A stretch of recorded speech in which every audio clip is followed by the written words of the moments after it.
Welcome to the Windows Computer and Technology channel, and the weekly Google Chrome security updates are here. And it is important to fix because the two flaws are rated critical. Critical usually means that these are probably 0 days exploited in the wild already that have been discovered. The description is security flaws, free in Lens.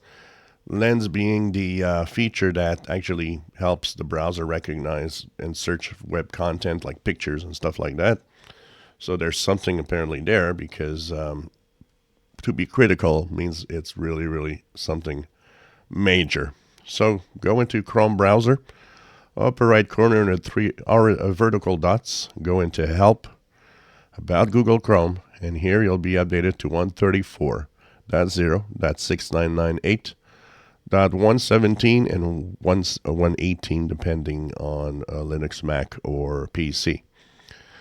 So extremely important to fix these. I mean, two critical flaws is extremely important.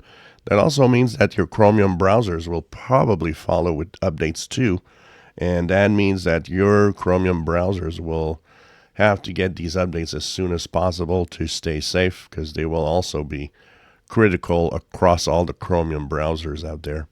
So whatever you use, Brave, Opera, Vivaldi, and so on, it will be important. Edge, of course. So do check it out. Two critical flaws, probably exploited in the wild already by some bad guys. So that's very, very important to fix. It's for your first line of defense. You go on the web with the browser, so fixing the security flaws is the number one thing to do. If you enjoy my videos, please subscribe, give us thumbs up. Thank you for watching.